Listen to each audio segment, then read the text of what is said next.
Hi guys, welcome to your screencast for Globalisation of Sport. So still looking at how contemporary factors shape the characteristics and participation in sport in 21st century Britain. Okay, the specification for Globalisation of Sport is looking at media coverage, freedom of movement performers and greater exposure of people to sport. So if we're looking at globalisation as a whole, all we need to be aware of is now sport, as I'm sure we've spoken about in the past, is now a business. Okay, so it's featuring corporate brands, media coverage, and then, as I said, freedom of movement. So the main thing is global sports events are taking place, and people can go and watch these sporting events. They can watch them on TV, or they can actually go and travel to these different countries to watch these sporting events. For example, to go watch the Rugby World Cup in Japan, to go and watch Champions League finals in Madrid, and so on. So now, globalisation of sport needs to be understood through media, through freedom of movement, and finally through exposure as well. Okay, so if we're looking at greater exposure of people to support, we need to look at this golden triangle here. So this is defined essentially as the interdependent relationship between sport, media and sponsorship.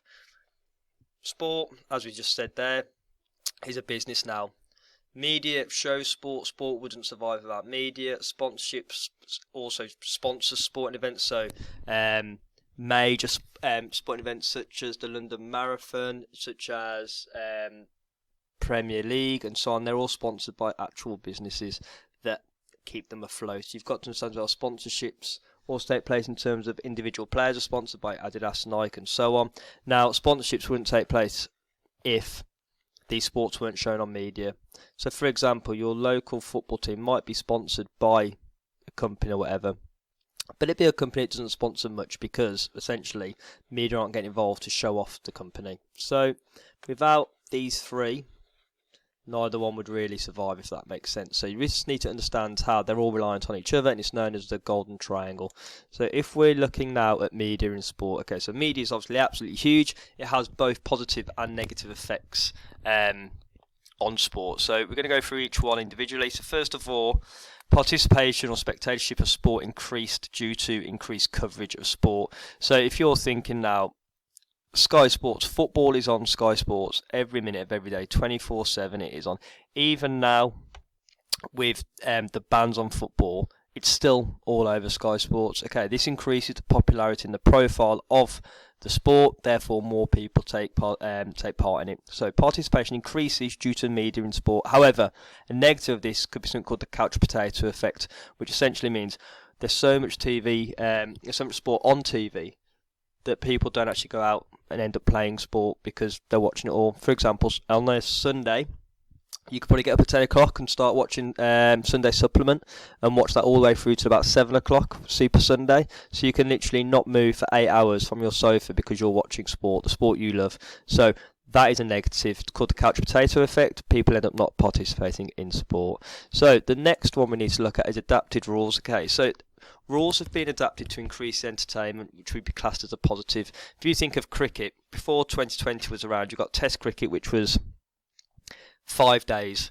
5 days of Test cricket. I'll admit it, I don't really watch Test cricket. I may watch the Ashes every now and then, but in terms of Test cricket, 5 days, I'd find it boring, like a lot of people did, like the media did. So the media were like, well, we're not going to show this sport really. We want to kind of have something a bit more exciting, something more entertaining. So they brought in 2020 cricket, which I actually love, and I think it's really entertaining. It's brilliant, and now they're talking about 100-ball cricket as well. However, unfortunately, it goes against tradition. So you have quite a few fans moaning about T20 cricket or moaning about 100-ball cricket. So that's a negative with regards to adapted rules.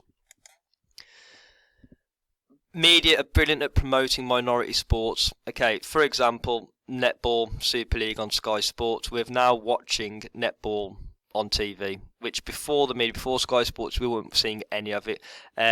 The hockey is on BT Sport from time to time as well, which is really good for minority sports. However, there is still less TV being shown than traditional male sports on the TV, i.e.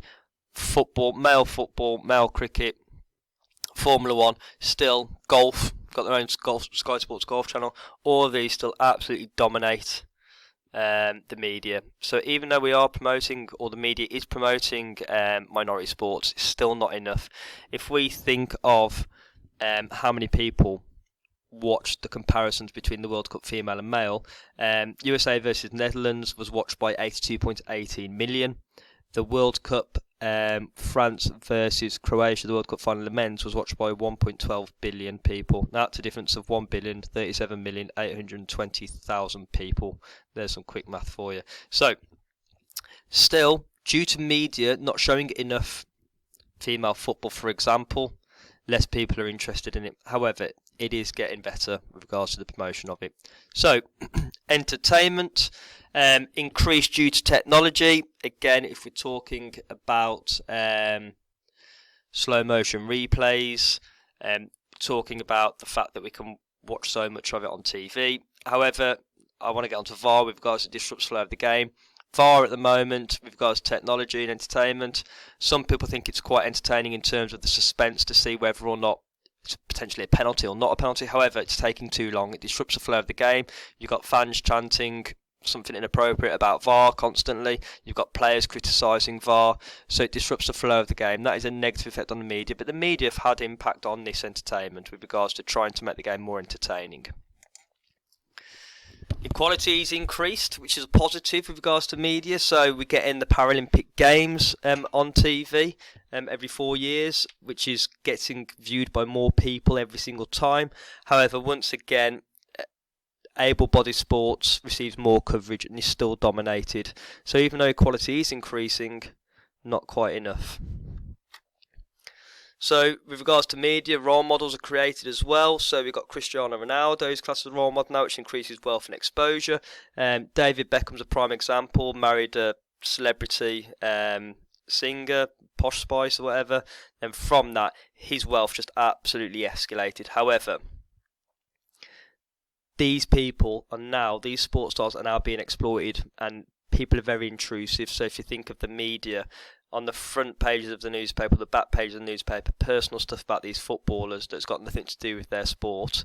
This is due to the media, which is a negative effect. Stereotypes can be broken by the media, e.g. media playing more female sport, female football, female cricket, the netball that's on TV. This is going to increase potentially participation in female sports. So these stereotypes are the Victorian stereotypes that we've been going through in the past couple of weeks with regards to women must be ladylike, stay at home, give birth and then look after their children and so on. These can be broken by the media by them covering more female sports. However, once again, these stereotypes can be reinforced due to the fact that there is more male sport on TV and on the radio and on the internet all over the place. Now, these stereotypes being reinforced, you had two presenters on Sky Sports, Richard Keys and Andy Gray, who made sexist comments about a female linesman. This was broadcasted and people heard it, and almost that's reinforcing these negative stereotypes. So we need to be careful that media can still reinforce these negative stereotypes with what they are showing on TV. Finally, spectatorship. So, positive media on sport is loads of people are watching sport now. There's extensive media coverage all over the place. You can watch sport on YouTube, Twitter, Facebook, Sky, BT, all over. Soon enough there'll be subscriptions with regards to Netflix for sport and so on. So that's a real positive. However, it can be really expensive for people. If you're going to be subscribed to all of these different subscription fees, it's going to cost you a lot of money. And those of you that now have BT Sports, Sky Sports at home when you go off to university and you actually think, I want to get Sky Sports, and realise how expensive it is, you can see there how that can negatively affect sport or overtake and disrupt it. So, if we go on to globalisation in sport and freedom of movement, this is key as well. So you had a player called Mark Bosman who basically created this Bosman transfer law in 1995, which was the freedom of movement.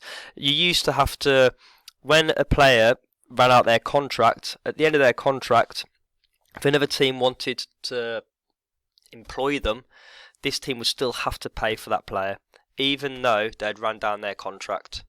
So the Bosman transfer law suggested that now a player can run down their contract and then can go for free. at the end of their contract. This meant there was more freedom of movement around globally, from Italy to Spain, Italy to England, England to Spain, and so on. So players can move to different countries to play sport. Example is Paul Pogba moving to Manchester United from Juventus. You could even talk about the fact that he went United to Juventus and then back from Juventus to Manchester United. Increased transport allowed this freedom of movement, so we've got aeroplanes becoming cheaper and more common. So increased transport allowed increased freedom of movement for European competitions. Champions League is now weekly, so Wednesdays, Tuesdays, not so much now with what's taking place currently, but this freedom of movement has been able to happen because this Bosman rule. Now we're looking at increased transport. Teams can go for warm weather training wherever they want, e.g. in Dubai. So you hear about teams going over to Dubai to do warm weather training. You hear about players being injured and they're just doing a bit of a training camp in Dubai due to this improved freedom of movement between EU countries. Once again, this could have a negative effect on us with regards to Brexit, but we don't know yet. But that's another thing that helps with globalisation of sport and freedom of movement. And finally, increased capital as merchandise is bought worldwide, e.g. Manchester City touring China. These football clubs, these rich football clubs now, they tour China, they tour America, they tour Russia, okay, they go all over the globe to basically promote their sport, to promote their company, to promote the team they play for. This brings in merchandise, which brings in money, and again, this is able to happen due to this freedom of movement. So this is how sport has become a globalised entity as such, as opposed to just watching it locally, nationally. Now we're watching it globally. Barcelona versus Real Madrid. If I wanted to go and watch that game, El Clasico, pay a bit of money for a ticket, get a flight over there, I can do it. So that is all your screencast notes you need. We'll go on about this in more detail in lesson, give you the memory methods in lesson to help you remember these. Okay, thank you. Bye.